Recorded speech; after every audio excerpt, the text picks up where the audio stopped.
Hey everybody, welcome to Red May. We're halfway through our 1-month vacation from capitalism. 43 events, over 100 speakers. It's absolutely mind-boggling. I will clue you into some of the events that are coming up, which you can find out on our website, www.redmayseattle.org. But to entice you there, I will give a few of the titles.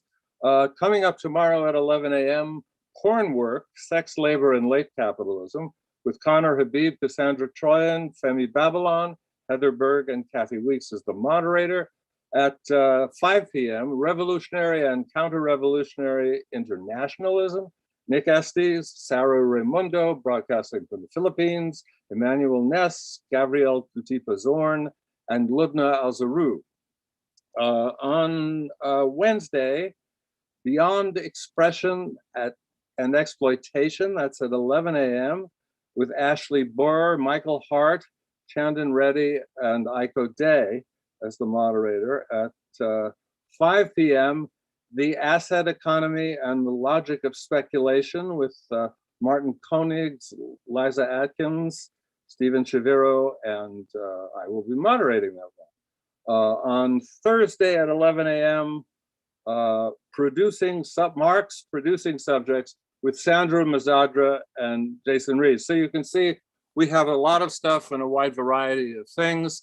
We do not get any institutional funding as for reasons that you can well imagine. So we need your help, your generosity. You can do it by looking at the description box of YouTube and pressing a link which will take you where you can give to our GoFundMe, or even become a Patreon member at a monthly donation. The levels start from $3 and go up to $20. So any of those will be most welcome. But now I want to get into this particular event tonight, which we're all looking forward to, called Thank You for Your Service, parentheses, work. We're in a moment now where we learn that workers are either essential or shirkers, and maybe we'll find out some way to identify which are which. And to lead us into this labyrinth tonight, into essentially discussion of with the authors of 3 new books, which I will now show you: Smart Machines and Service Work, Automation in the Age of Stagnation, by Jason Smith. You can also hear a conversation between Jason and I, and also another conversation on Red May's cinder blocks of the book. We have The Next Shift, The Fall of Industry and the Rise of Healthcare in Rust Belt America by Gabriel Winant, and Sarah Jaffe's new book, Work Won't Love You Back, which won my Academy Award for titles. And it's so true, isn't it? So I want to introduce as a moderator an old friend of mine. Priscilla Murolo teaches history at Sarah Lawrence College. She's the author of an illustrated history of labor in the United States, which is called From the Folks Who Brought You the Weekend. Priscilla, if you do a sequel to it, it's going to be have to have a title, and Capital is trying to take it back now. So I'll let you introduce the discussants, and welcome to Red May. You're muted. You have try to mute yourself on the. Got it? It's to the bottom left of your, yeah. Said it's not working. Okay. Thank you, and it's my pleasure to introduce the order of parade here. We will first hear from Jason Smith about his work in Smart Machines and Service Work, and then from Sarah Jaffe and her book, Work Won't Love You Back, How Devotion to Our Jobs Keeps Us Exploited, Exhausted, and Alone. And finally from Gabe Winant and the Next Shift, The Fall of Industry and the Rise of Healthcare in Rust Belt America, which focuses on Pittsburgh. And then I'm going to ask them to, if they have any questions or comments for each other. And I have a few questions that I want to raise, but mostly I'm hoping that we get questions from our audience out there in cyberspace. So, Jason, take it away. Thanks very much to Red May. Thanks, Priscilla. And I'm really happy to be on this particular panel to discuss this, this question of service work and the service sector. And maybe more generally, the kind of broader historical process of so-called deindustrialization, which is something that is discussed a lot on the left today. So I want to talk about one particular aspect of the service sector, or the idea of services, and that's specifically the difficulties in organizing the service sector relative to, let's say, the kind of patterns of organization that we saw in the kind of mid-20th century in the kind of advanced or high-income countries and economies, when those economies were industrializing or had sort of arrived at a kind of moment of a kind of consolidation of industry in the post-war period. And I wanted to think a little bit about the consequences these difficulties in organizing the service sector have for the present and future of the US labor movement. So again, one of the things that's really important for me to sort of think about is the idea that when we talk about the service sector, we're really talking about a process of deindustrialization, which means that a large percentage of the the labor market or the labor force is working in something called the service sector, so much so that in the current period in places like the UK and the United States, we can say that 4 out of 5 workers are probably characterized as service workers or performing kind of service activities. Now, of course, the first question this poses is what constitutes service activities? And we have kind of a really basic formal definition of what that means. But what that formal definition obscures in some sense is the kind of extensive fragmentation of the service sector. And it's fragmented along a number of different lines. I mean, first of all, we can speak of, for example, the fact that a large number of service sector employees work in the public sector rather than the private sector. I don't know exactly what they're split along. I think maybe the other people on the panel might have a better sense of that. The other is that and this is quite clear, is that there's a split between low-wage service occupations and high-wage service occupations. And along with that, those occupations that are deemed low-skill occupations as opposed to low or high-skill occupations. And then if you actually take a kind of sort of Marxist perspective, you can say, well, that a lot of service activities produce value, but a lot of them don't. A lot of them are considered unproductive activities. That is to say, they don't produce value in a kind of direct way, but actually function to circulate value, distribute value, and so on and so forth.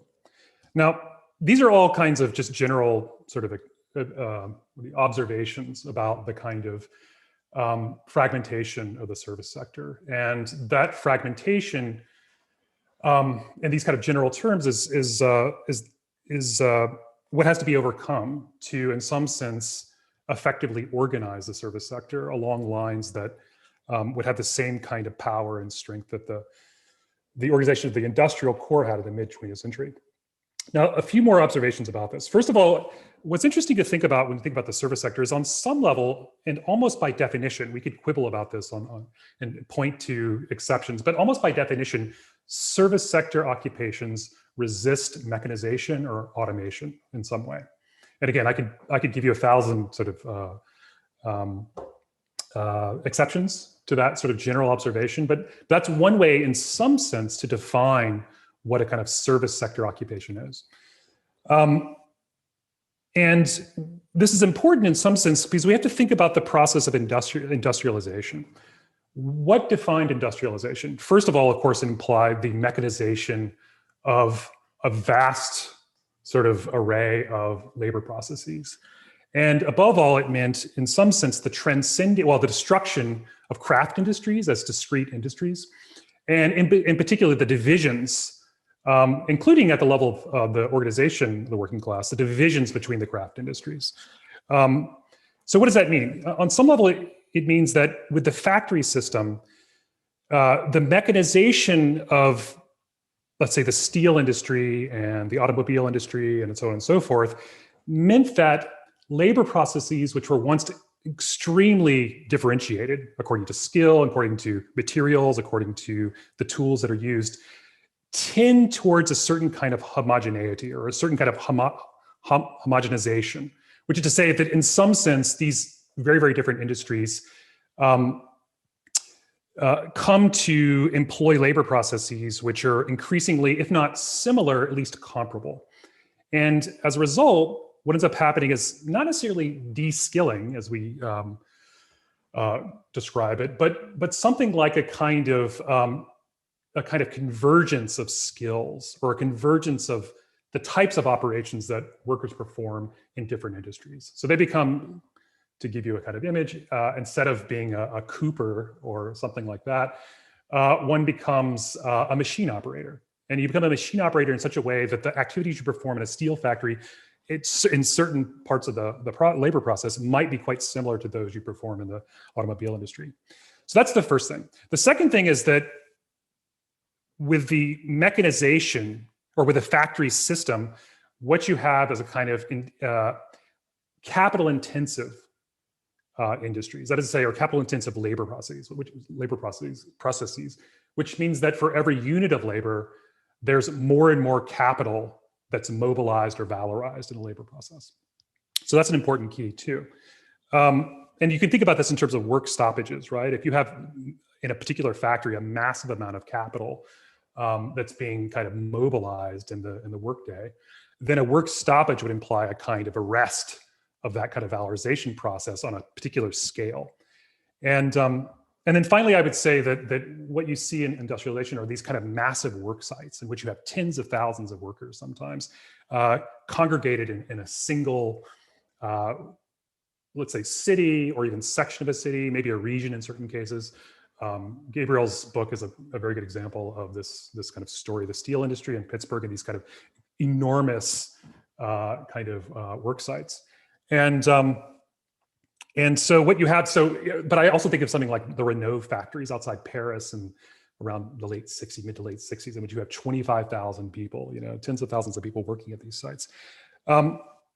And so all of these features, like this kind of homogenization of labor processes, capital intensity, and the kind of concentration of massive numbers of workers in a few industrial cities or a few kind of work sites, all of that tends to, in some sense, come apart in the process of deindustrialization. So what that means is that insofar as labor process, service occupation labor processes are incredibly diverse, and in some sense kind of start to resemble the kind of diversity of the whole craft system, you have a kind of fragmentation of labor processes once again, rather than this tendency towards a kind of convergence of labor processes. The second, of course, is that labor, by definition, insofar as they're not mechanized, service occupations are labor intensive, which means that it's often the case that very little capital is being mobilized or being valorized in the labor process in the service sector. And then thirdly, of course, is that workplaces tend to become smaller relative to that kind of big industrial, kind of massive steel plant or automobile factory. They become smaller, but also more dispersed spatially, and for reasons that are kind of imminent to the very notion of what a service is. They have to be dispersed in a kind of geographical and spatial way, in a way that it is not the case with industry. So all of these I guess features, for me, that is the fragmentation of labor process, labor intensive, low capital workplaces, and the kind of dispersion and kind of reduction in the size of workplaces, all of these present obstacles to the organization of the service sector, particularly along the model of the mid-century, mid-20th century industry in the US and in Western Europe. And then finally, I'll just make a point which I think all of us agree on. I know that I was listening to a podcast with Gabriel last night. He makes this point, which is that because the service sector is by definition a sector in which labor productivity gains are hard to come by. And that's been borne out quite clearly by the last 50 years.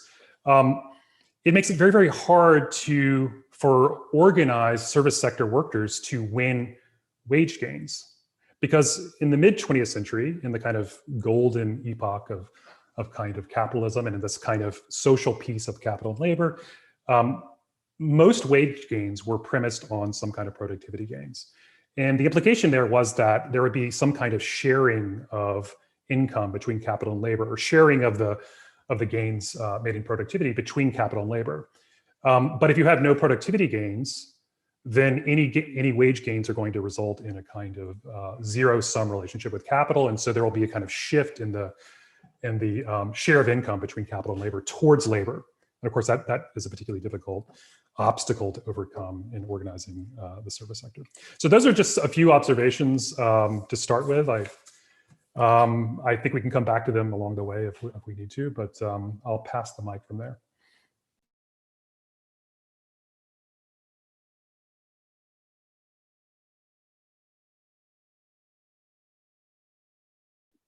Should I just jump in here? All right. Turning my timer on because I know I'm going to ramble a little bit, but hi, I'm Sarah. I wrote a book called Work Won't Love You Back, and I'm pleased that Philip loves my title. And so I think Jason's given me an interesting place to jump off from, because he's talking about the difficulties of organizing the service sector on sort of organizational levels almost. And so my book is in some ways about the difficulties of organizing the service sector because of the way we think about the work and the relationship we're supposed to almost emotionally have with the work. So work won't love you back, of course, implies that people might think it might. And so my book is also a story of deindustrialization in a way. And it's a story of the fact that when you worked in a factory, and I was actually just in Youngstown, well, I was in Cleveland for a story because I'm a journalist by day job. And I stopped in Youngstown on the way back out to see my buddy Chucky, who I met when I was in Youngstown to cover the closing of the Lordstown plant, the very famous Lordstown plant, which a lot of our listeners have probably heard about. And if you want me to talk about Lordstown for approximately ever, I will do that, but I'm not going to do it right now. So suffice it to say that when you worked at Lordstown or any other auto plant, nobody expected you to enjoy it. Nobody expected you to come in with a smile on your face every day while you stood on the assembly line and lifted the drill however many times a minute you were supposed to lift it, which at one point at Lordstown was up to, 100 times an hour. So more than once a minute. And whether you liked it or not was entirely beside the point, right? So that's different when it comes to the service sector. And of course, the service sector didn't just come into being with deindustrialization. A lot of these jobs that we're going to continue talking about, I'm sure tonight, have existed in one way or another for a long time. I'm going to talk a bunch about teaching, but also retail work. These are things that have existed for a long time. And part of the reason that it's been hard to organize that work for a long time is that people had a different emotional relationship with that work from very early on. Another reason is because it was done by women. And a lot of the labor movement just straight up didn't think women were worth organizing. So there's that. But when we talk about, for instance, the shape of the public schools, particularly in the US, we're talking about, 100 and some odd years ago, when people decided that we should have a formal public school system in this country. They realized that was going to be expensive. And this country was built on white men not wanting to pay taxes. So they didn't want to pay a lot of taxes to pay a lot of teachers. So they hit on this great idea, which is that women are great with kids, right? Women love kids. That's what they do. That's natural. That comes very naturally to us. It does not come very naturally to me, but that's another story. So we're going to get women to be teachers. And the bonus for that, they're naturally good at it. So we won't have to train them much. We won't have to treat it like an actual skill that therefore should be valued like a skill. We're just going to assume that they're good at it because they're girls. And also we don't have to pay them very much because they are supposed to either be supported by their dad or their husband. And by the way, for most of the history of public schools in the US, you couldn't work in them once you got married. You would be working between, adulthood, graduating from school yourself, and when you would eventually get married to have kids of your own, which was your real job. So they didn't have to pay women what they would have to pay men. And we will circle around to this at the end, where I will finish with an argument that the teachers are actually the most powerful organized sector in the US right now.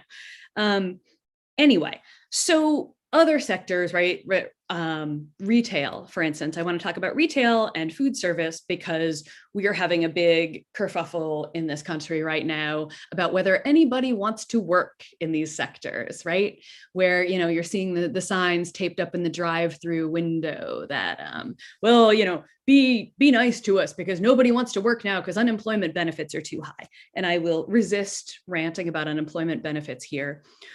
But just to, you know, imagine why one might not want to go back and work in a restaurant right now, especially when, you know, now the CDC says that you can just not wear a mask if you're vaccinated. So the service sector workers are now in the position of trying to figure out if they believe this person who says they're vaccinated. I worked in restaurants and retail for a good 10 years of my life, and I really hope I never have to go back. So I certainly understand why people would not want to. So in my book, I profile in depth one worker for each chapter of each of these sectors. And the woman that I wrote about in my chapter on retail work, her name was Anne-Marie Reinhardt, and she died of COVID-19 earlier this year. And that is unfortunately a reality for many, many people in this sector, right? These are front-facing workers who, if they were not just fired when COVID closed their workplaces, were having to continue to go to work because they were the essential workers we all depend on. And this question of essential work, I think we will probably come back to again and again in this session, so I'm not going to dwell on it too much, but it is true that in some ways, when we talk about value producing work in sort of strict Marxist terms, sometimes it annoys the crap out of me because the essential work is often not value producing, but it is life sustaining. And we can get into social reproduction theory later too. But I wanted to touch on a couple more things before I wrap up here. I know Gabe is going to talk a lot about healthcare workers, so I will mostly leave that to him because he knows much more about it than I do. But I did just come recently. I'm really enjoying being able to go out and report again in person now that I'm vaccinated. It's very exciting. So I went to Massachusetts to see nurses in Worcester, Massachusetts at St. Vincent Hospital, who are on a strike that is, I believe, now on its 11th week, and the hospital is currently now saying it's going to permanently replace them. And they are striking, as nurses often do, although very rarely in open-ended strikes like this, for safe staffing levels, for a ratio of 4 patients per nurse, and also having a floating nurse on each shift that isn't assigned something so they can jump in an emergency. So it's not about wages. There's some negotiations about wages, but that was actually met fairly easily. And the fight that they are still having, which is why they've been on the picket line for 11 weeks through a Massachusetts winter, is the staffing levels that the hospital won't budge on. And so this is key to a lot of these arguments that I'm making in my book about the idea of the labor of love, is that workers who do get into these fields because they do feel motivated by care, love for the job, the patients, the client, the students, etc., they often make demands, what we call now sort of bargaining for the common good, demands that move beyond just wages and benefits and sort of bread and butter issues, or as I like to call them lately, lowest common denominator issues. And they make demands for their patients, for their students, for the city at large, say. And so this is actually a place where service sector workers are organized. They actually have tremendous power. And this is political power that hits maybe in a different way than it would when you shut down the GM plant. But the thing is, so in 2019, we saw 2 big strikes. We saw General Motors, right? UAW members at GM went on strike, and we saw the CTU go on strike for the second time. And the GM strike, I will not say much about whether they were organized or prepared for it, but one of the demands that they could not win was to try to keep the Lordstown plant open. And there was another plant that I, off the top of my head, forget where it was, that they were also trying to keep open. But the thing about deindustrialization, when you want to shut the plant down and move it to wherever, you can't strike to keep a plant open. It doesn't work.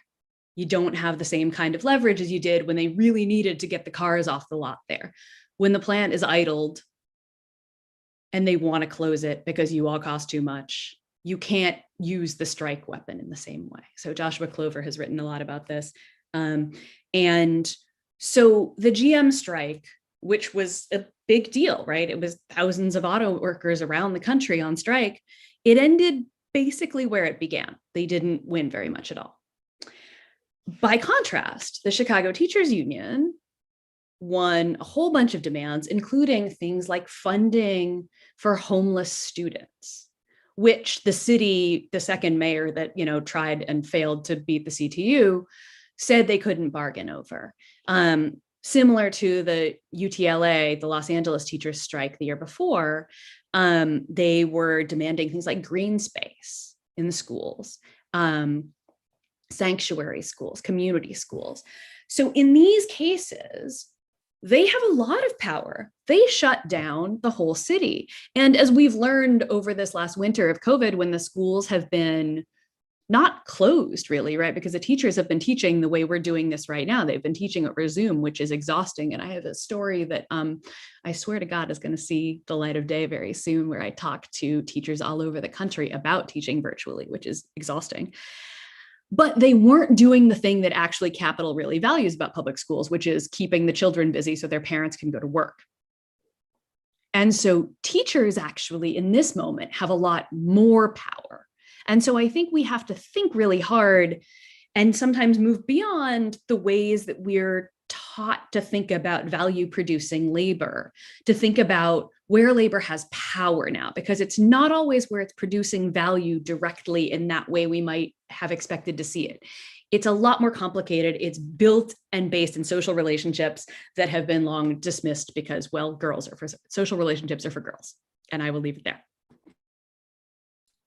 Okay, I will jump right in so as to not waste time. Thank you to Red May and to everyone who's organized this excellent panel. I'm really glad I get to go third, since I feel like my book can kind of try to split the difference and run up the middle of this conversation so far. And thank you also to Priscilla for moderating.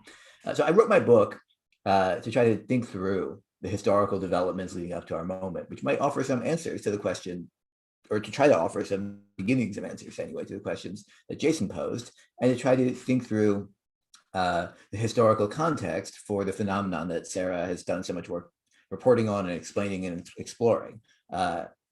So both the possibility of working class power in the service industry and the obstacles to it. I think, but I'm trying to kind of think these together in through a historical explanation and understand them as emerging from a historical process, both possibility and obstacle. So I went looking for the biggest workforce in the service economy, basically, and the one that turns out to now have the quality that we kind of call with an eye roll essential, right, which is the healthcare industry. Healthcare is the largest industry in the national labor market. It's 14% of all workers. Now if you talk to a healthcare worker about the phrase essential worker, they will roll their eyes without fail, always, because they've had this experience of intense disrespect and danger and so on in the last year. But it seems to me that there's some insight that the phrase will yield if we interrogate it, if we look hard at it, because it's true that workers in the healthcare industry have had an intense experience of their own disposability as individuals.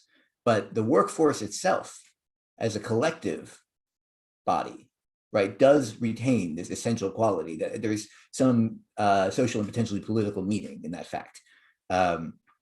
And I came to think about this through thinking about a particular locale, Pittsburgh. And I want to begin by just listing for you the counties in the United States where, among urban populous counties, where the healthcare workforce is largest as a proportion of the workforce. So it's Bronx County, New York is number one at 25%. Then it's Philadelphia, New Haven, Cuyahoga County, that's Cleveland. Kings County is Brooklyn. Allegheny County, Pittsburgh. Suffolk County is Boston. Essex County, North Jersey. Monroe County, New York, which is Rochester, I think. and then Worcester County, Massachusetts. And then the list goes on like this, right, across former mill towns of the country. Healthcare, as I said, is the largest sector of employment in the country. At the top of this list in the Bronx is 25%, but there are neighborhoods, for example, in the Bronx and Co-op City, where it's about 40%. In parts of North or West Philadelphia or the South and West sides of Chicago, similarly, you'll find 30, 35, 40% of neighborhood workforces employed in the category healthcare and social assistance. The healthcare economy developed in this uneven way geographically because of how health insurance is connected to employment historically, and particularly during the decisive post-war decades, how health provision was institutionally linked to industrial employment and collective bargaining. The geographical pattern I just described is the trace of that phenomenon. Private health insurance became widely available to working class people in the late 40s and early 50s after the failure of Truman's effort to win a national health plan. Private sector collective bargaining over welfare benefits such as healthcare, retirement, and so on emerged as an alternative, giving us our bizarre public-private welfare state. Labor unions brought coverage to millions of their members and their dependents in this way. And union members, in turn, formed the foundation of the healthcare market in these kinds of cities. By the late 50s, when Blue Cross had emerged as the nation's most important insurer, 6% of its business came from just the steel industry. So in response to this growing market, hospitals grew, they upgraded. The two-person room, for example, that we all know and love, replaced the multi-bed ward in this period as there emerged insured mass markets. And with this, of course, health inflation began, a phenomenon that we now think of as permanent. Costs began to rise for the first time steadily then. So the shape of this system, the public-private kind of monstrosity, matters enormously as deindustrialization then began to affect the workforces and communities at the geographical core of it. And we may think of industrial job loss as something, associated with neoliberalism and the Volcker shock in the 1980s and so on, but it began to affect places like Philadelphia or Detroit or New York or Pittsburgh in the mid-50s, basically as soon as the Korean War was over. In Pittsburgh, which is the place I know best, half of the total steel industry job loss that's happened in the last century happened between 1950 and 1980. And then the second half happened between 1980 and 1990. So it sped up, but it was going already in the post-war decades. And the question that my book tried to answer is, what happens to a population when it loses its labor market anchor in this way? Obviously, working class people get poorer as the labor market baseline falls, and this process presses down on their most marginal fractions, typically racialized marginal fractions, African Americans in the case of Pittsburgh, most intensely. So Black steel workers, were last hired, first fired, classic kind of, Fordist industry story. They were trapped in the hardest and most dangerous jobs. But the population also gets older, and this is a systematic phenomenon across the kind of Fordist heartlands. The factory towns age as job loss increases, opportunity diminishes for the young, the workforce as a whole ages, and the entire population ages. So deindustrializing places begin to manifest disproportionately large elderly populations as soon as the 60s, which then gets more and more intense in subsequent decades. By 1990, Allegheny County was the second oldest urbanized county in the country after Broward County in Florida. And finally, the population gets sicker. This is because it's getting older and also because it's getting poorer. And finally, because health insurance is good enough for some significant number of people who meet a relatively loose set of criteria, either they're over 65 or they still have a good job or are in a household with someone who still has a good job, that there's a fair amount of insurance still circulating around in the system. And that means that social distress, if it can manifest in the form of patient demand, can attract revenue. In other words, well, let me explain what this looks like. So rising economic distress destabilizes larger kinship systems built on extended family cooperation. So, even if some of the older men are still at work at the factory, the fact that the younger ones can't join them there starts to eat into economic security. This causes women, particularly younger women, to seek employment when their mothers might not have done so. And women's labor force participation rises rapidly in the 70s and 80s under this pressure. As this happens, the supply of free care formerly available from women in the household is diminished, which had provided the overwhelming portion of elder care and even low-level attendance to kind of chronic low-level health needs.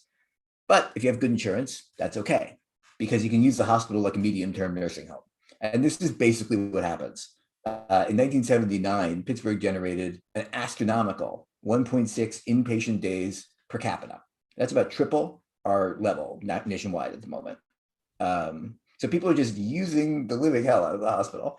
And it's not unique to that city. In 1981, Pittsburgh ranked 24th among US cities in terms of average length of hospital stay. And again, I'm just going to read you the list of cities ahead of it, numbers 1 to 23. New York, Omaha, Jersey City, Cleveland, Buffalo, Philadelphia, Boston, Baltimore, Yonkers, Detroit, Chicago, Indianapolis, Syracuse, Kansas City, Fort Wayne, Akron, Providence, Dayton, St. Louis, Worcester, Rochester, Washington, and Milwaukee. So not a Sun Belt city in there. Finally, when deindustrialization does take a hard downward turn, does accelerate in the 80s, it speeds all this up. Outmigration of the young accelerates further, existing forms of social service are cut very sharply, and the population itself experiences intense physical distress. There's a great study by a couple of mainstream economists that came out about a decade ago. It went through unemployment claims from long-term seniority industrial workers laid off in Pennsylvania in the first half of the 1980s and tracked how long they lived. And it turned out that if you met those criteria, you were a long-term industrial worker laid off in the early 1980s in Pennsylvania. In the immediate years after job loss, your mortality hazard increased between 50 and 100%. There's tremendous anecdotal evidence of this. People just remember everyone they know and getting heart attacks. But among all of this social damage and social distress, the healthcare system is more or less safeguarded. Medicare and Medicaid budgets actually increase. Collectively bargained benefits last for some months or even years, even for laid off workers, and retiree benefits often for decades. And retirees are just an enormous portion of the population at this point. You could potentially retire at age 45 with 20 years of continuous service in the steel industry. So it's a very large portion of the population. So you have this one source of economic security, this one stream of income that keeps pumping, even as everything else is getting cut off. And a population that increasingly, therefore, become patients so that they can use it to stay alive. And it therefore adds jobs, right? As men are being pushed out of secure industrial work, particularly women flood into these jobs, especially women of color who are the most marginalized in the labor market. Then there's a kind of interesting story, which I won't get into the details here, about how federal policy winds up kind of cutting off hospital growth and squeezing this expansion into more marginal sectors of the healthcare industry, home care, nursing home care, and so on. So that's the kind of economic and institutional history I want to tell. And I'll just wrap up by trying to bring it to bear on the present more directly. What I've been saying is that the healthcare system grew so much because it met social needs that were not met otherwise. And it was organized through political action to do so, but it was constituted as an external adjunct to industrial production.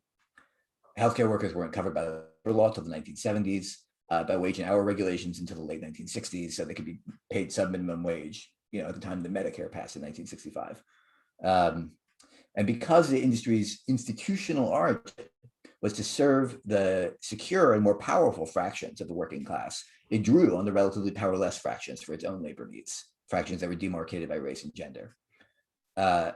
As Jason was emphasizing, labor costs matter tremendously in this story because healthcare was and remains very labor intensive, particularly now in its outpatient, non-hospital forms. In a typical nursing home, labor is about 2/3 of operating costs, for example. So the care economy is distinctive because it offers a little opportunity for productivity increase, as we've been discussing. And from the perspective of workers, this dynamic manifests as downward pressure on wages and particularly also on staffing, and therefore as stress in the way that Sarah is describing. So more than almost anything else, what healthcare workers of almost any stripe are quick to talk about, if you ask them, what's wrong with your workplace, is that there are not enough of them. That they have too much to do and not enough time, and they have to kind of find the inner resources somehow to compensate for this. But what this adds up to, I want to suggest, is an emerging possibility. I won't say it exists already, but an emerging possibility of a new kind of mass worker, one whose struggles are structurally determined by the kind of contradictions that all three of us have been talking about, and are organically linked to the reproduction of a broader population that depends on them for its own reproduction. This is the point Sarah is making about bargaining for the common good. But a kind of mass worker which faces the difficulties of organization that both our previous panelists have just talked about. And that seems to me like a very uncertain set of questions and issues, but also potentially a very generative dialectic that may generate something new. So I'll stop there. Thank you.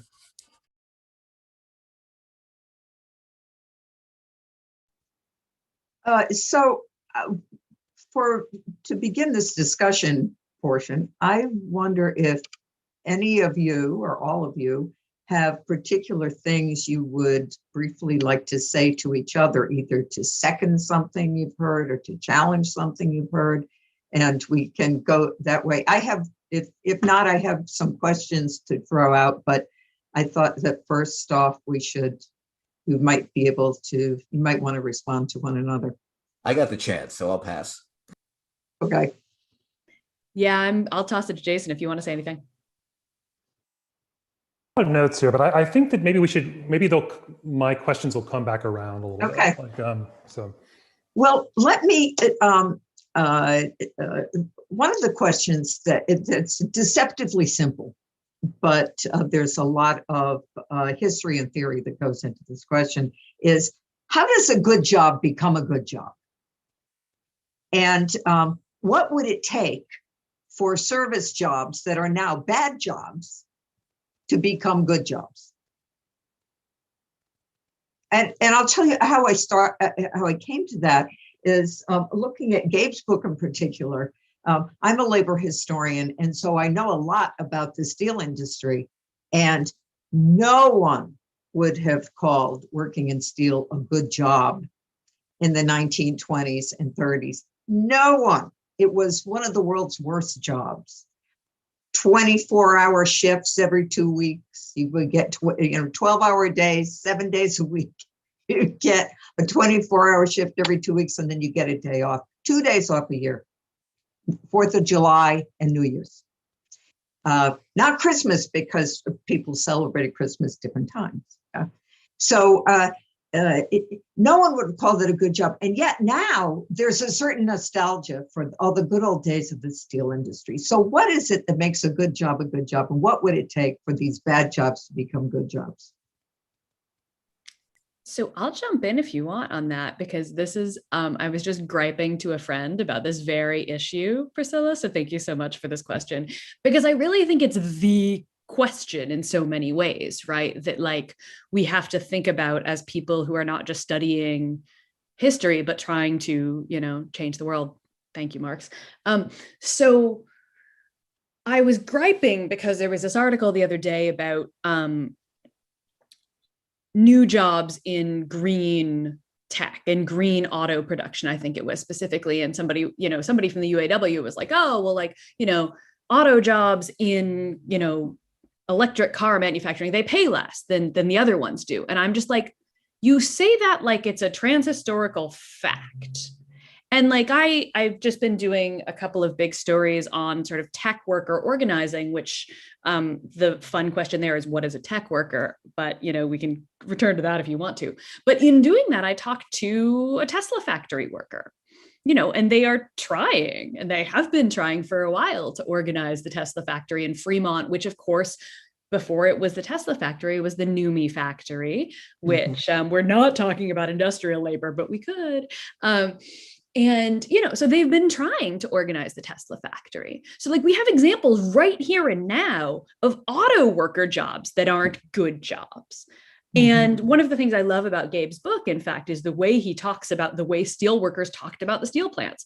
Even at the height of when steel was a good job, it still sucked. My buddy Chucky from the Lordstown plant, who I see, and he's sort of feeling really bad about himself that the Lordstown plant isn't open now. And there's a big sign on it now that says Lordstown Motors, because it's going to be making electric cars at some point, but there is no guarantee those will be union jobs off the bat. They will have to organize them and fight for it if they do. And, he doesn't miss working on the assembly line. He told me, there was basically a war on the workers in that plant right up until it closed. But we have this like intense and intensely gendered and racialized nostalgia for what is a good job. And I'm sorry, there's a cat crying in my background.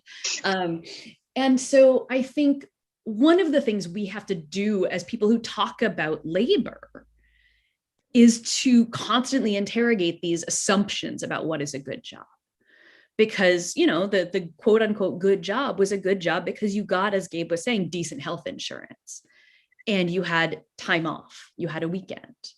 And the jobs that are bad right now, you know, in many cases, these aren't, you know, it would be often a lot easier to make a nursing job or a teaching job a good job, because the people who get into those tend to be more motivated by care in the first place. But they are just so constantly beaten down by crappy conditions that, you know, they stay in these fields for years longer than they would if conditions were the only thing, because they're getting into it with these other motivations. So, you know, I think there's a lot of things we have to sort of interrogate about what the assumptions people make about good jobs are. Yeah, I mean, I'll jump in there to echo. I would echo a lot of that, although push in another direction too. E.P. Thompson has a great line, I'm sure you remember, Priscilla, about how because of the discovery of Marx's discovery of the kind of class nature of capitalist society, modern society, in the particular moment of late 19th century machinofacture, there is a tendency to allow particular episodes in a kind of constant cycle of composition and recomposition of the working class to congeal, right, to become conceptually reified as in fact what class is. And I think that is a kind of, for me, it's always been a useful way of talking about what Sarah, or thinking about what Sarah was just describing. But, you know, I do want to say, in the moment in the 1970s, when the National Labor Relations Act was amended to include healthcare workers, very quickly, healthcare unionists discovered this problem, and they all, you know, they'll still say this today if you talk to them, that you realize when you are bargaining with a hospital administrator or a nursing home administrator, you're not really bargaining with them. You're bargaining with the insurers, and particularly the public insurers, that is to say, the state, typically, and in various ways the federal government more indirectly, that stands behind them and sets their costs and sets their budgets. And so there's something irreducibly political about class conflict in certainly the industry that I know most about among the service industries, but certainly applies to education. And I think we could probably broaden the principle further. And that brings us back to some of the challenges that Jason began our discussion with. You know, there's not an economic surplus of the same kind that can be claimed through simple kind of economic action, industrial action of the kind that we might recognize as more familiar from our reified understanding of a Fordist working class. So I think the question then becomes, all right, is it possible to compose some kind of collective power that can elevate class struggle in the service industry from the kind of industrial or firm level onto a higher, you know, a broader level? And I think we have episodes to suggest that's possible, which Sarah has named, I think, the key ones already. And, you know, a lot of work to do to figure out, really, is it possible? I don't think that it's given in advance. We will be able to answer that question in the way that we would like. But I think, to me, it's the most exciting kind of avenue of development for the workers' movement. I guess I'll just say a few things here. This might be a little bit abstract, but I was thinking that, you know, if I've never been asked this question, but I've never even posed the question to myself. So I think it's a really brilliant one for that reason. I mean, I think that on the one hand, I mean, clearly, like, some sense, I think that people, in terms of thinking about what a good job would be, people would have the sense that what they're doing meets social needs in some kind of broad sense of the term, right? So if you work in retail, you might not feel that way. If your job is a cashier, or you're stocking, shelves or something like that, you might feel that that's not being met. Or if you work in a bank, for example, as a teller or something like that. The second one, of course, would be something like control over the labor process, and even collective control over the labor process. In some sense, that would be like maybe a kind of very important trade-off in the kind of the sort of dynamic of class struggle in U.S. industry in the middle of the century, in some sense, because automation, in some accounts, I would say, is imposed on the automobile industry in particular. I'm thinking about James Boggs' account, The American Revolution, as a way, in some sense, for management, in collaboration with union bureaucracy, to regain control over the labor process, and particularly the speed of the labor process, right? And then finally, of course, there was some kind of vague sort of metaphysical idea that one's labor, in some sense, transcends the division between intellectual and manual labor. And very few of us have the opportunity to do that. But we could probably point in each of those three terms. I mean, we could probably point to certain kinds of jobs or certain kinds of occupations that sort of meet those. But I guess that would be my sense of what a good job would be. But of course, those wouldn't be jobs anymore by definition, right? I mean, and that's sort of the kind of trick of the question in some sense, right? Is that all of those, if you could meet all three of those terms, you wouldn't be performing labor in any kind of recognizable sense of the term. You'd be doing something else in some different kind of society. And so, so that's a very general and maybe abstract way to approach it. But that's the first thing I thought of when you pose the question. So. Well, one way to think about this as well is that it was not written in the sky that we would have a labor movement after 1950 that got wage and fringe gains from increasing productivity. That, in fact, that came as such a shock to the business class. Walter Reuther said famously, "We don't want a bigger piece of the pie, we want a bigger pie." And Fortune magazine said, "Oh man, at last, somebody who understands this, that we're not going to redivide the profit. We don't want to do that." And now this guy gets it, that we're just going to get a bigger pie. And but one thing that we could do also to imagine this moment is to think about the first big wave of service sector organizing, which was actually after the industrial organizing, and it was closely connected to the Black Freedom Movement, right? And so it's this big wave of hospital worker organizing, and teacher organizing, public service organizing across the board. It's right in step with the freedom movement, and it uses political mobilization in a way that the CIO used political mobilization, but not like this. And so there's some theory. Mario Barrera is a person of my generation who's written about this, in which what determines working conditions, it has everything to do with the social power of the people doing that work.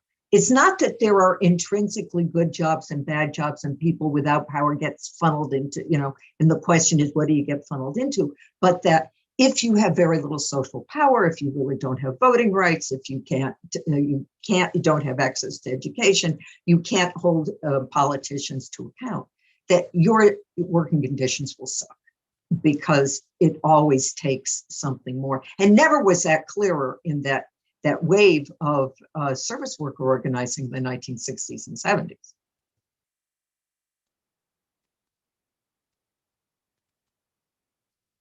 There seems to be, in line with Jason's point, maybe the best way to describe the new society we want is by zeroing in on the labor we'd be doing and how it differs from the labor we have to do now, rather than attempting widescreen views of new institutions. Yeah, can I respond to that? Or Jason, sorry, that's directed to you. No, go ahead. I was just gonna say, this is a question that I find useful and generative, and I think, the point that a good job is an abolished one is one that I basically agree with. And, thinking from the perspective of the care economy in particular, which is, the thing I've been talking about, obviously we want to live in a society where we take care, where, people are taken care of and take care of one another, right? And in fact, it's not even necessarily that hard to imagine a society where the fabric of caring activity is interwoven with their everyday life in a very different way from how it is now, right? As opposed to being kind of exported and concentrated into particular kinds of institutions that then hire, that kind of dump the job on poor women to handle it for the rest of us, basically. And, I think we can all think about the places that we live and the people that we know, and, children and sick people and elderly people and disabled people and our own care needs, and imagine how we might be integrated into a different set of relationships within which we took care of one another. And to my mind, more practically or immediately, the question is there an opportunity or a possibility of moving toward a kind of society like that through the kind of process of sort of class formation that I've been arguing is happening in the care economy, and that causes our institutions of care provision to get larger and that workforce to get larger and our demands on that system to increase? And my hope is that the answer is yes. It's not at all obvious to me that the answer is yes, though. I think for me and the kind of questions that I've been talking about, that's a thing I really struggle with and try to and appreciate the chance to kind of grapple with here.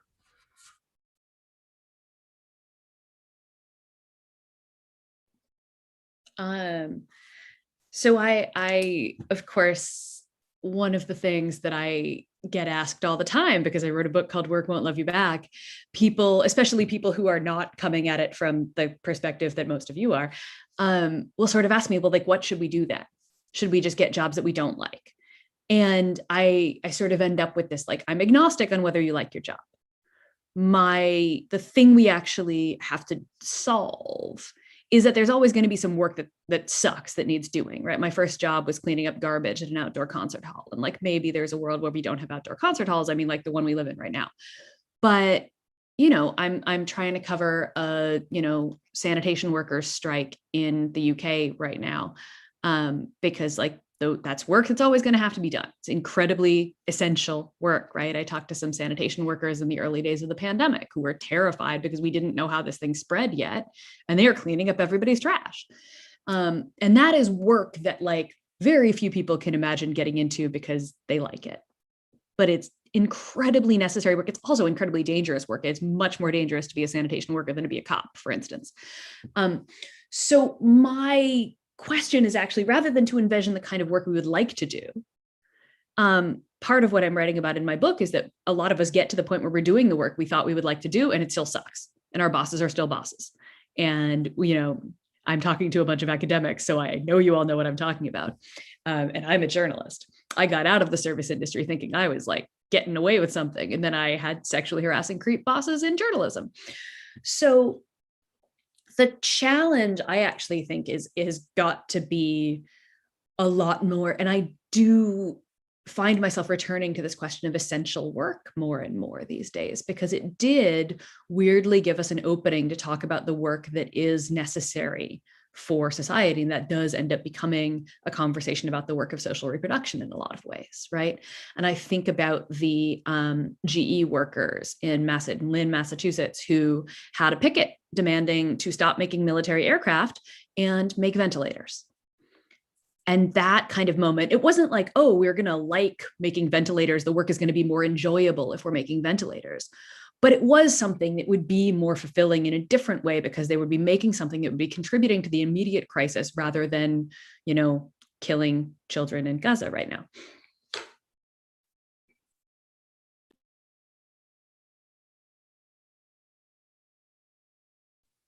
What say you, Jason?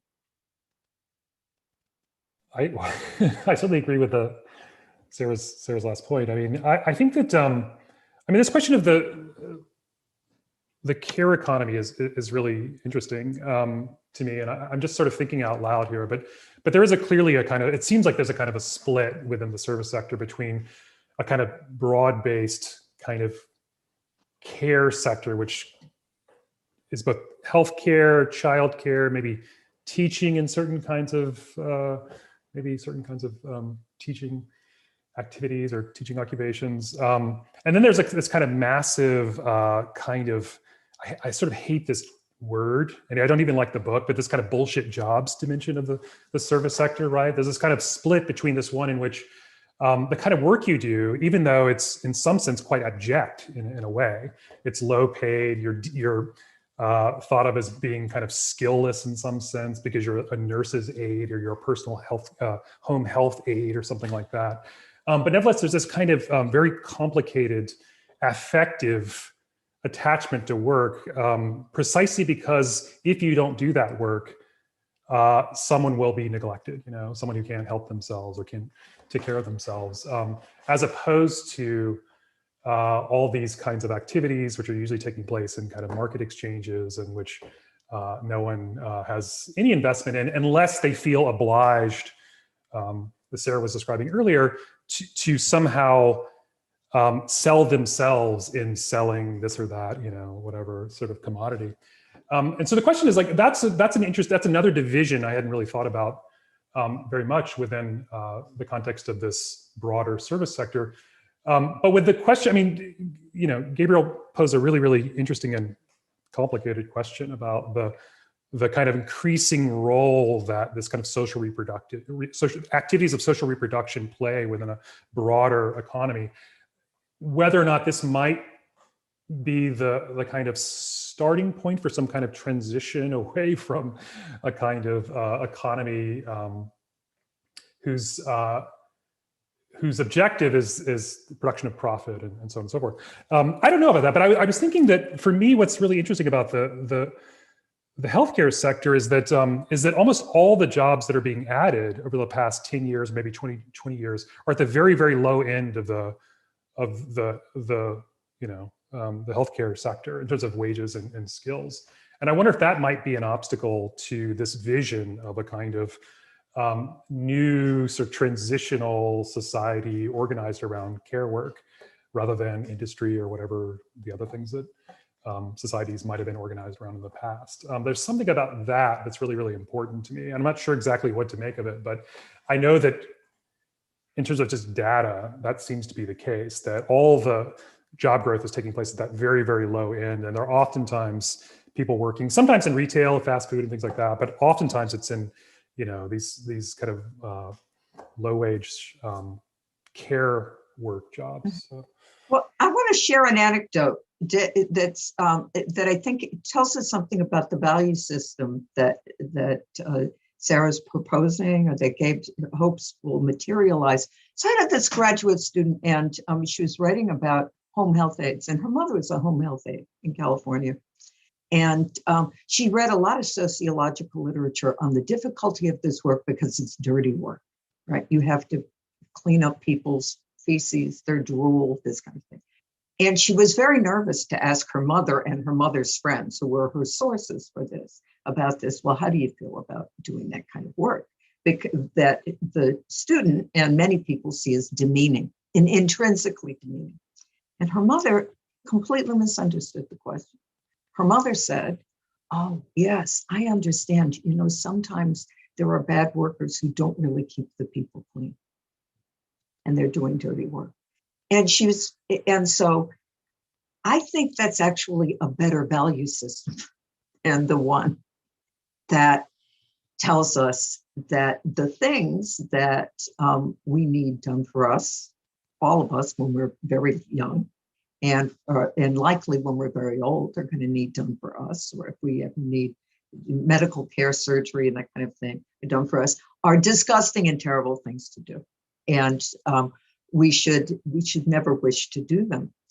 So this is, some people might argue that it's because they were seen as women's work. They were seen as work that was natural to people of color, and so that there is an othering of the worker. But I remember that anecdote when I try to imagine a new way of thinking about work that is, just a different value system. And about the sanitation, I completely agree. It seems to me that there are some jobs in which the work week really ought to be about 15 hours. And that's it, because it's very difficult, dangerous work.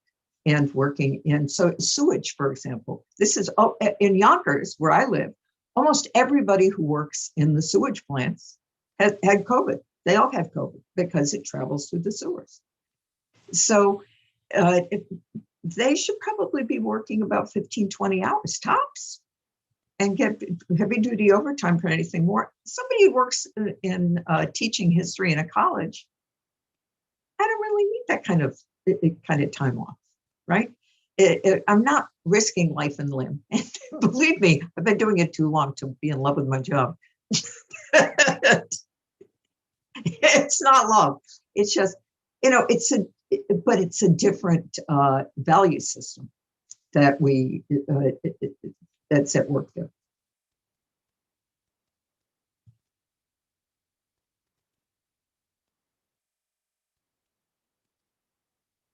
Can I just say quickly, I think we're running out of time, but in response to that, I really, I'm very compelled by that point, Priscilla. And it seems to me that, many of us have experiences of doing this kind of work that you've just been describing for our kin, right, in one form or another. And it seems to be that a principle of a kind of society we want to live in would be one in which the relationship that we bear to our children or our parents or whatever, we bear actually to a much broader group of people, right? And that is sort of a good way of imagining communism. And I think that there are real questions about that. I found very useful in this panel about what forms of struggle, what it means to make jobs good, and what forms of struggle kind of advance us in a kind of direction we would want to collectively move. But I think that actually the question of like who wipes each other's shit up is like really actually a fundamentally important one. And I think we all should do that for each other.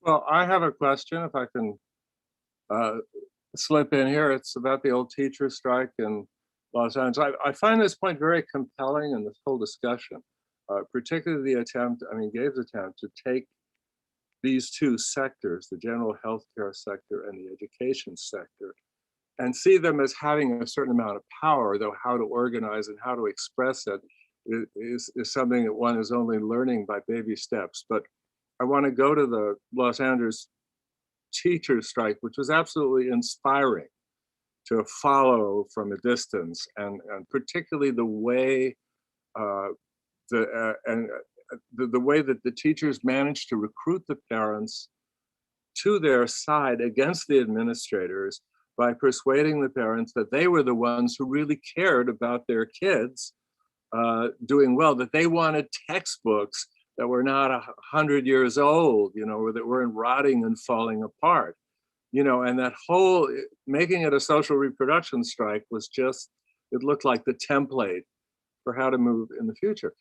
Then I am very dismayed to see what the effect of the pandemic seems to have been, is to divide some of the parents and the teachers when the parents felt that their kids were getting shafted by not being able to go back to school live. So instead of taking it out on the administrators, who basically didn't make the classroom safe, as was recommended by the CDC, moving everything the right distance apart and ventilating or whatever, but just wanted teachers to go back to the same thing where they were exposing themselves to huge risks. And yet they seem to have won back the parents who were so desperate that their kids would get behind on the treadmill, that they wouldn't be successful in life ever because they were stunted forever for having missed this education. I'm wondering what everybody's sense is of how quickly one can recover that alliance, or is it frayed because of the pandemic? And I have so many things to say about this. What? So I have so many things to say about this. Say them, Sarah. We want to hear So, first thing is that the alliance did not fray nearly to the degree that it was portrayed in the press. Good. That polls show that particularly, and this is still true as schools are reopening, Black and brown parents are much more likely to keep their kids schooled virtually, because those are the communities that are much more likely to have actually gotten sick from and died from COVID. Whereas the people who are writing op-eds in some of the nation's newspapers that rejected my responses, by the way, I'm only a little mad about that. They are typically white parents in suburbs who, were saying things like, oh God, that guy in Vox, I forget his name, who was like, well, their teachers unions are going to lose their allies like me. And it's like, oh, I'm sure they're crying. With allies like these, who needs enemies? So, there is a little dip in poll numbers in terms of parental support, but majorities of parents still do actually support the teachers and think that the schools should reopen when teachers were vaccinated and safe. And things like, I'm here in Philly right now, so the school's ventilation plan was to strap some box fans to boards. And so, and particularly in places like LA, which got the first, I think, side letter to their contract, laying out the conditions under which they would teach. I don't think that there's actually a ton of evidence that the coalition totally frayed. Maybe a little bit around the edges, but it's way overstated by the fact that the people who get to write op-eds in daily newspapers tend to be rich white parents. And the New York Times does a whole podcast about nice white parents. So that's a thing. But it is par for the course, right, that anytime there's a problem in American society, we blame the teachers.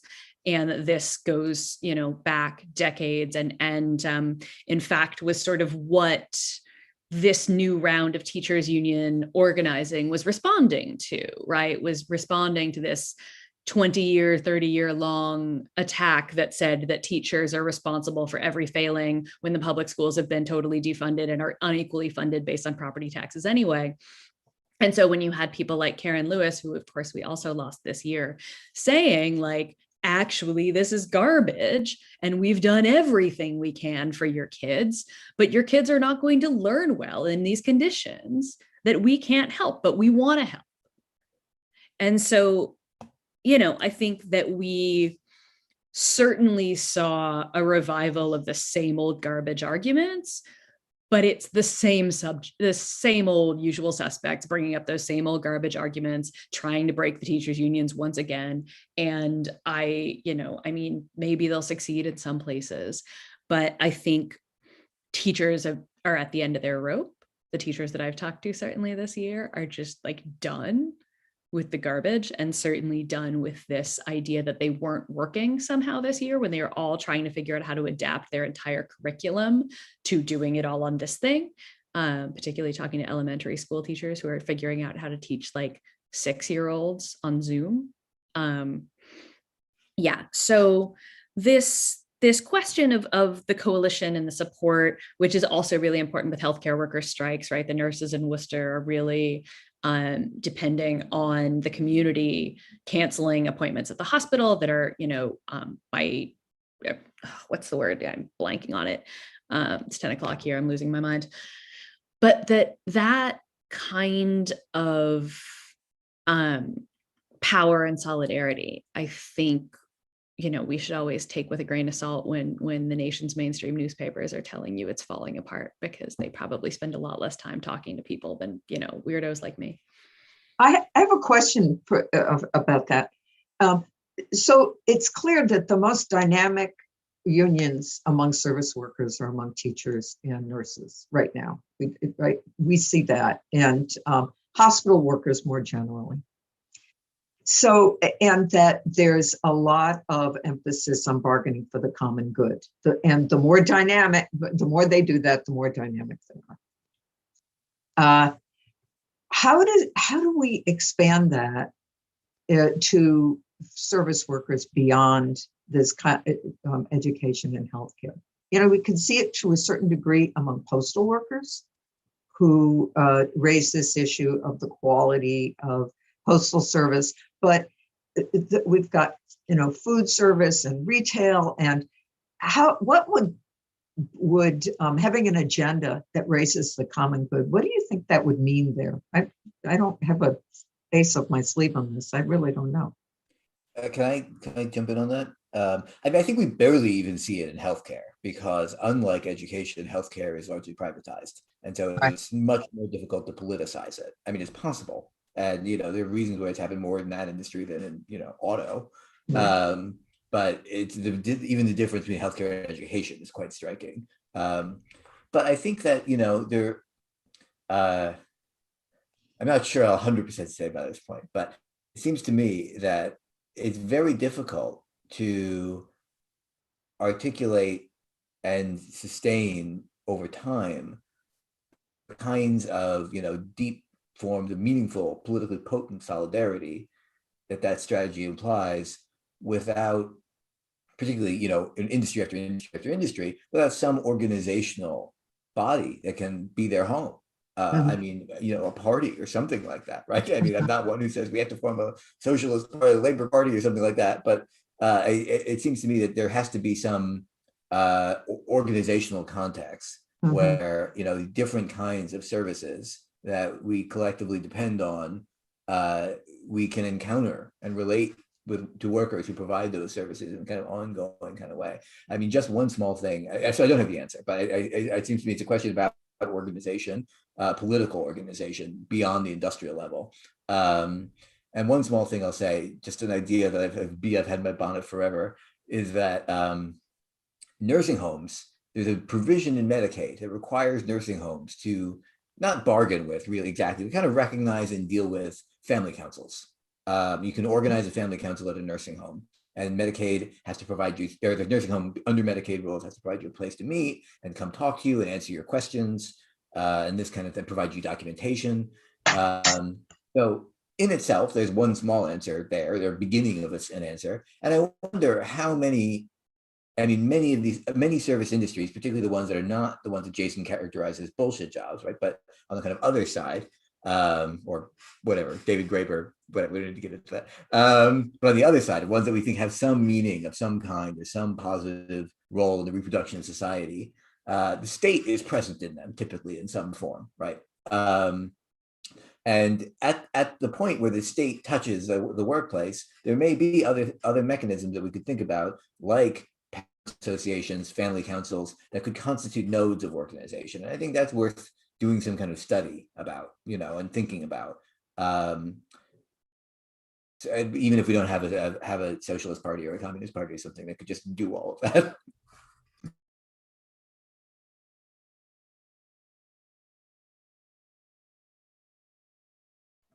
Jason, I've talked too much. Well, I did want to confront, you know, I live in LA, and I have a son who's in the LAUSD, and I was sort of firsthand witness to a lot of what's happened in the last couple of years. I did want to confirm that I think one of the most interesting things about the UTLA and about teachers unions in general is their ability to sort of articulate community demands beyond workplace demands. And I think that's a really, really important trend. I think it has a lot to do with the place that those unions have within the so-called social division of labor. Crudely put, meaning that we give them our children and we get to go to work, and that's a kind of deal that we've worked out with teachers, but with the state more broadly. And so that actually, and of course, they're also massive, in the case of LAUSD at least, massive workplaces, right? I mean, they're kind of spread out across geographically, but nevertheless, they're really, really tens of thousands of people involved in this. So I think that's an important thing. Maybe this is connected to what Gabriel was getting at, that in some sense, that expansion of the kind of set of demands or the kind of scope of demands of those unions might play a role in a kind of evolving sense of what we understand, for example, a labor organization to look like, or what a labor action might look like. You know, like, would there be something like and I think that, again, Sarah was talking about this, this idea of like a community strike or something like that, where it's not simply workers at a work site in conflict with their immediate, you know, their boss or what have you, but a kind of broader sense of what's taking place in a struggle.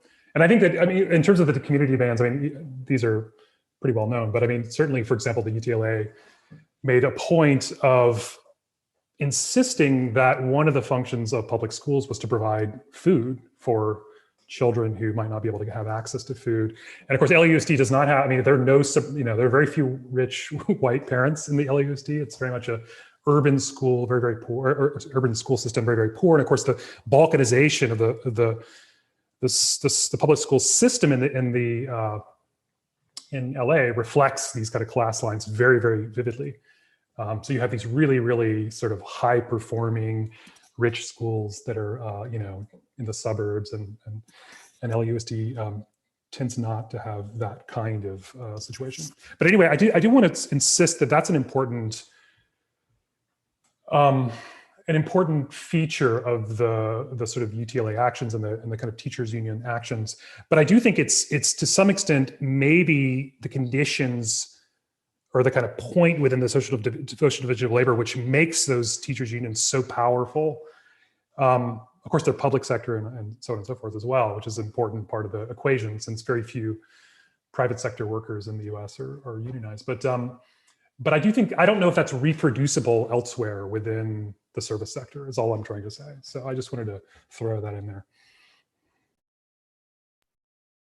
So I am going like 180 degrees in the other direction and thinking about Amazon. And the union drive unsuccessful at the warehouse in Bessemer, and how much interest there was in this one particular union election.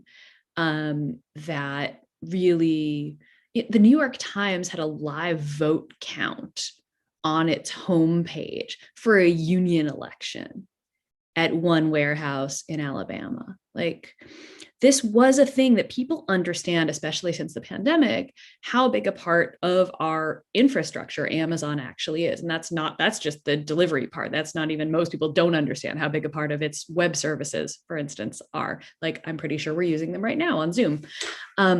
So Amazon is this sort of fascinating thing. It's giant, right? The labor movement is very aware that it needs to figure out how to crack Amazon. There's organizing going on all over the place around Amazon, community organizing as well as workplace organizing, right? There's the fight against HQ2 in New York. There's campaigns around Amazon's facial recognition, surveillance. People were pointing out today at the rallies for Palestine that Amazon and Google just signed big ass contracts with the IDF. So there are a lot of ways in which people are very aware that demands on Amazon are demands about the common good and are political demands. And I think one of the big questions that, as Gabe was saying, that we are hitting this question of like, what can be the container that holds those things? There's the Athena Coalition, there are various unions, but I was struck by the people on Twitter who sort of wanted to declare a boycott on Amazon, which, the union was immediately like, you're not going to make a dent with that, so don't try. But there was this desire to help and to act in solidarity. And so I do think that there are places that, and we can talk about the ways that Amazon jobs are service jobs and the ways that Amazon jobs are value creating and the ways that Amazon jobs in a lot of ways resemble manufacturing jobs in terms of the mechanization and the way that, you're literally wearing a gadget that tracks how many times you move your arm, basically. But I do think it's actually possible to expand bargaining for the common good. We just actually have to think about it a little bit differently in different places, but I do think it's possible. And there's a dog in here, so I'm going to mute myself.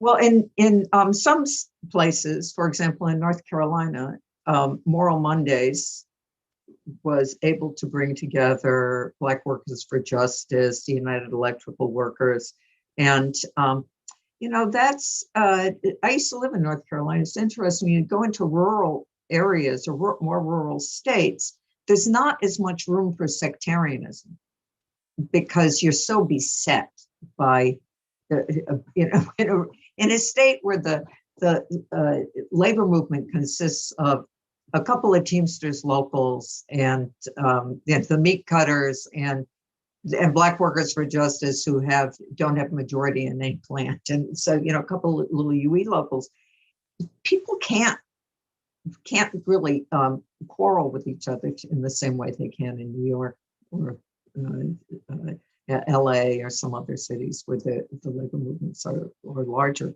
and in some respects less solid, So that's something. And I think that that's a pretty good model. I was at a conference a couple of years ago in which there were a lot of teachers there from these different red state locals. And William Barber was there. And, people were really on board with all of this, as if there's a common cause that would be hard to define, right? It's defined as justice, but it would be hard to define as a set of demands. So it's not the same as the sit-down strikes in Flint, right, where there are some very clear demands, but it's a social movement.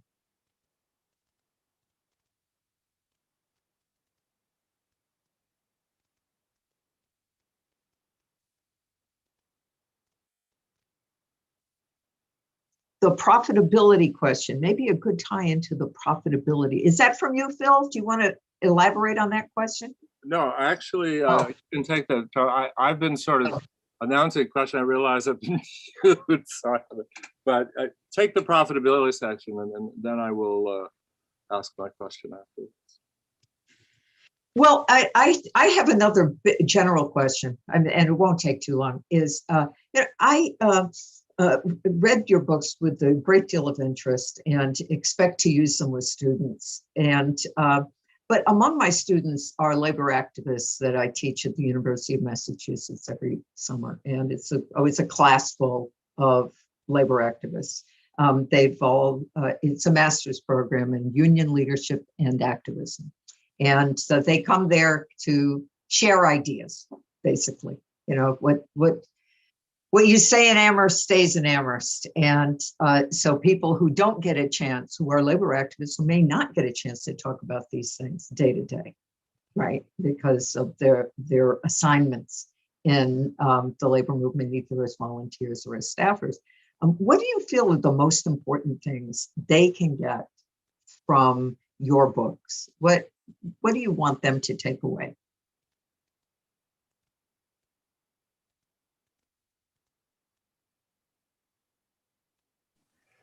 I'll say, I have a short answer, which is that I don't know that there's much that they should take away. I mean, I think in some sense, I mean, I feel like the kind of work that at least I'm trying to do is very much the owl flies at dusk kind of work, right? Where you're kind of looking back on the last 50 years, maybe last 70 years, and thinking about what's unfolded over the course of those decades, and sort of arriving at a point where you can, in some sense, have an explanation for why things have played out the way they have. And then you can look around at the present and say, what do you see happening in terms of where is the class struggle dynamic, where is it totally dead, and so on and so forth. And when you look at those things, you can sort of start to see, well, maybe there's tendencies, or maybe there's kind of openings in particular types of struggles. But beyond that, I don't know there's much to say, at least in terms of where I'm coming from, partly because, you know, I think that workers always have to organize themselves at the point of, you know, whatever the grievance is, or whatever the, wherever they're working and that sort of thing. So that's sort of my sense, is that I feel like it's very much a kind of retrospective look at things and trying to arrive at some kind of generalities or kind of set of terms one could use to sort of explain why things look the way they look.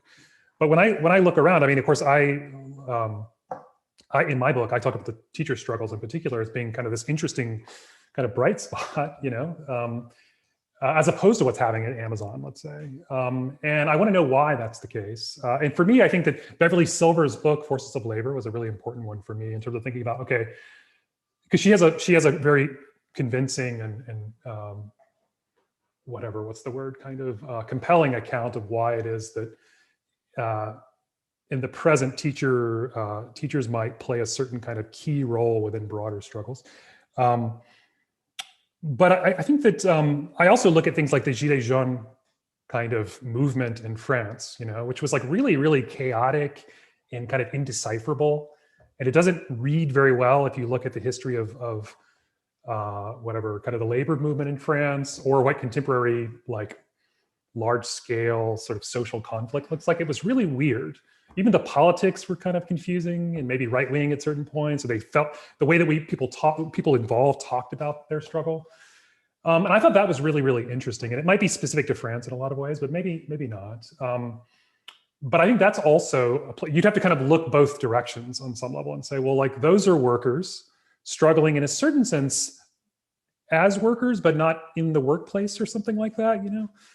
And then you have teachers who were very much struggling within the context of the workplace, but they're making demands that transcend the workplace. And those are kind of like tentative attempts to think, well, maybe these are the directions that things could could go. But then you have events like the George Floyd rebellion, right, which totally unhinges our whole conception of what social struggle might look like in the US in the next 10 years too.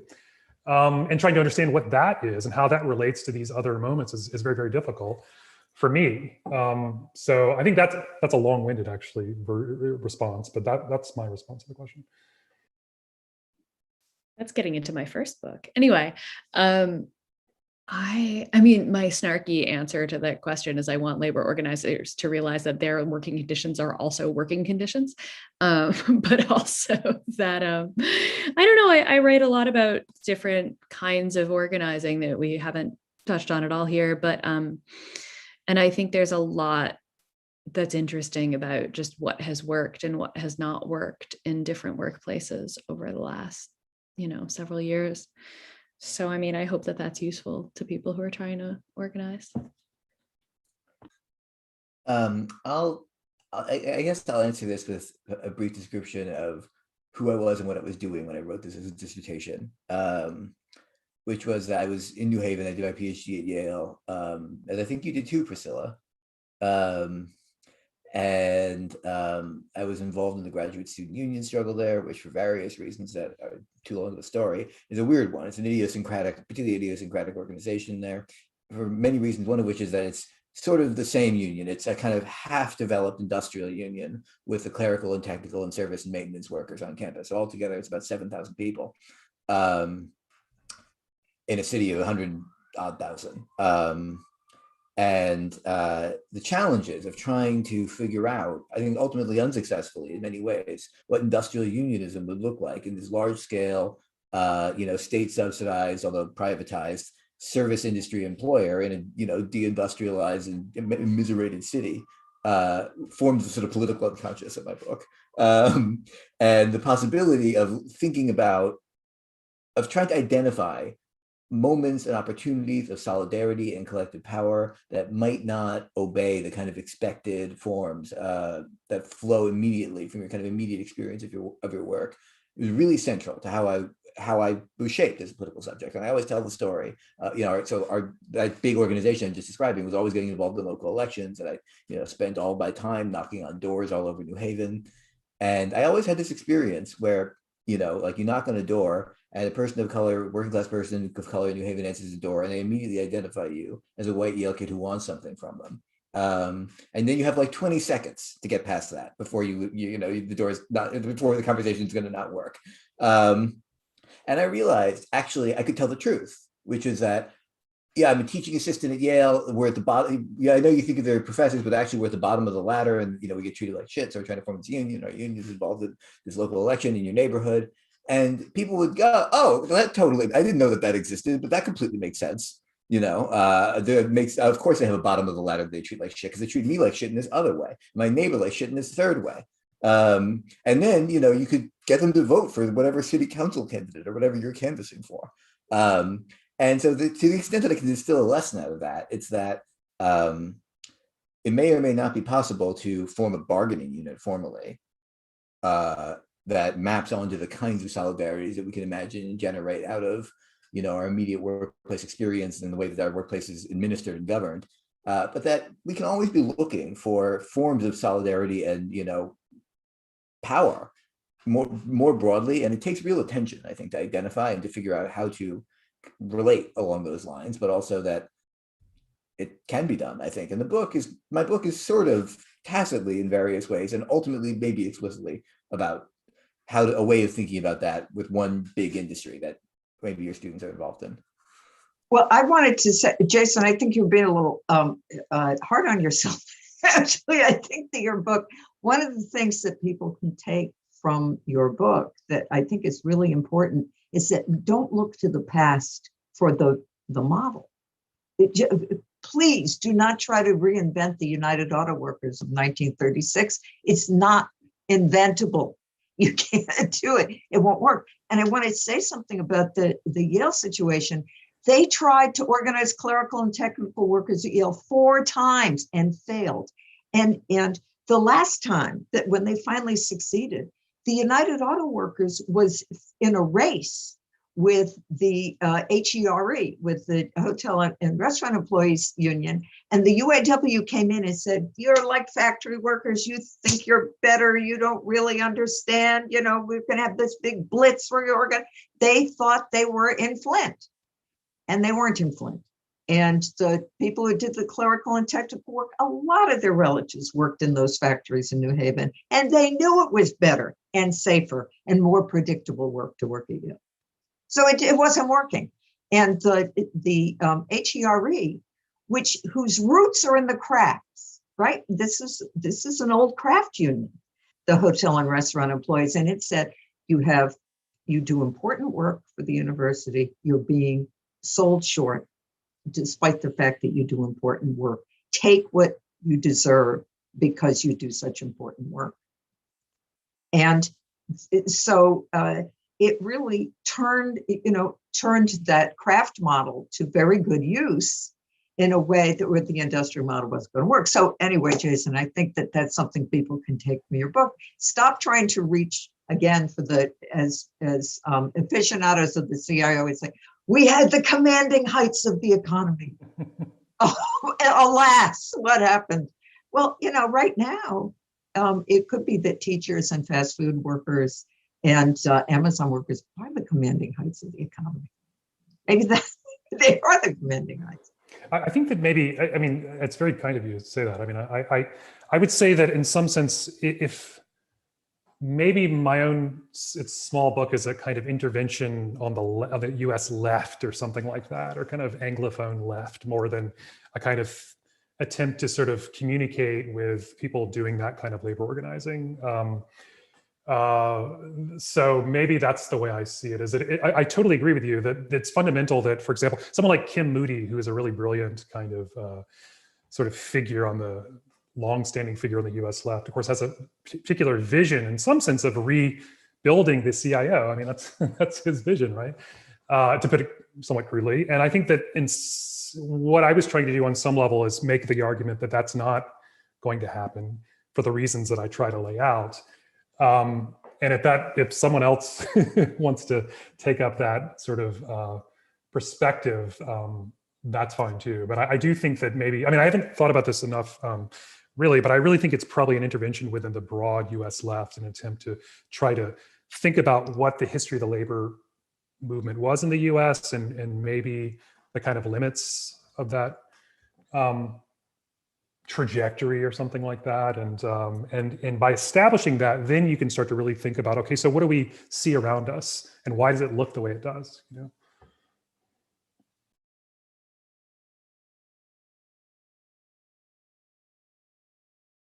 That seems like a moment to end on. This has been a really fascinating discussion. As a curator, I feel brilliant to have brought together 4 different perspectives that really mesh with each other in excellent, interesting ways. I'll save all my questions about the phrase job creator or the notion of the American freedoms and the freedom to join a union and so forth for our locker room discussion afterwards or something, or maybe for another panel. We are having a Spectre panel, and I don't remember the date, I should, which is going to be a postmortem on the Amazon drive, and with Mike Goldfield and David McNally and Donna Murch. So, you know, by the way, if all of you, if you happen to be free on that day, we are sending sort of Zoom links to people who can lurk in the room as mystery guests and be part of the conversation afterwards as talking heads instead of chatbots. But you know, we'll talk about all that later. I want to thank all of you for coming to Red May again. You've all been here before except for Priscilla, and Priscilla, welcome. And you did a wonderful job moderating, and I hope these discussions will continue in email or on Facebook or wherever the great left hive mind is forming itself. So I'll end with the simple phrase: look in the YouTube description for the instructions to donate. We really do need your contributions to help put on this really excessive event for 1 month. And or you can go to our website, www.redmaycl.org. We'll see you tomorrow morning. Let me just mention what event we have. Then porn work, sex labor, and late capitalism at 11 a.m. with Connor Habib, Cassandra Troya, and Femi Babylon, Heather Berg, and Kathy Weeks. And then at 5 p.m. Revolutionary and Counter-Revolutionary Internationalism, Nick Estes, Sarah Raimundo, Emmanuel Ness, Gabriel Kutipa Zorn, and Lubna Al-Zaru. That's at 5. Then we go on a 2-day break, and we're back again with the rest of our Mad Month. Have a nice day.